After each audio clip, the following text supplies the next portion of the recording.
তার নিজ বাসা থেকে বের হয়ে উনি যাবেন হলো কেরানীগঞ্জে হাসনাবাদ এলাকা ইস্টার্ন হাউজিংয়ের এখানে যাবে, দনিয়া কলেজের পাশ দিয়ে যাওয়ার একটা চেষ্টা করেছিলেন।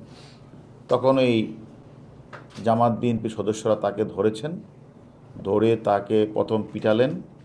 তার কাছ থেকে তার বৈধ রিভলভারটা তার হাতে ছিল, ব্যবসায়ী, সেই ব্যবসায়ীর কাছ থেকে নিলেন, নিয়ে তার হাতে 3টা মোবাইল ছিল, 3টা মোবাইল নিলেন, নিয়ে তারপরে তার উপরে তারা অনেকেই তারা ভেবেছে সে বোধহয় পুলিশ হতে পারে, তার কোমরে হলো রিভলভার, সেই কারণে তারা মনে করছে সে পুলিশ হতে পারে।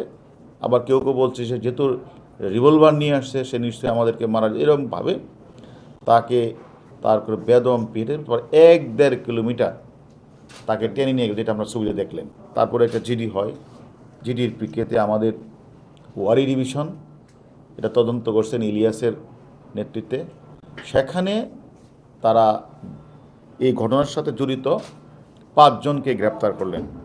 এই 5 জনের মধ্যে সরাসরি 2 জন পিস্তল নিয়ে যাওয়া, তার মোবাইল নিয়ে যাওয়া তারা স্বীকার করেছেন।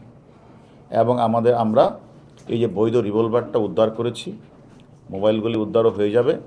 এবং আমরা যে নিখোঁজ যে মানুষটা, আমরা তার সন্ধানটা আমরা এখনও পাইনি, তবে আমরা ধারণা করছি সে মেবি বেঁচে নেই।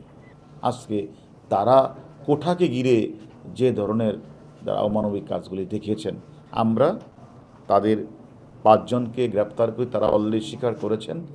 আরও অনেকের নাম আমরা বলেছেন। আমরা মনে করি পুলিশকে যারা ঝুলিয়ে হত্যা করেছে তাদের অনেককে আমরা গ্রেপ্তার করেছি। যারা বিভিন্ন ভবনগুলিতে সেতু ভবনে আগুন লাগিয়েছে, ভিডিও ফুটেজ দেখে তাদেরকে আমরা গ্রেপ্তার করেছি।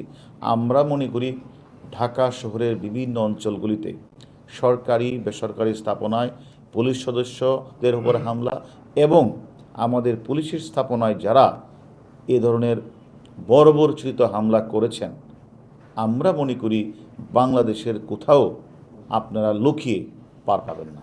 আমাদের আইন শৃঙ্খলা বাহিনী তাদেরকে অবশ্যই মামলা রুজু হয়েছে, তাদেরকে আইনের আওতায় এনে আমরা বিচারের মুখোমুখি করব।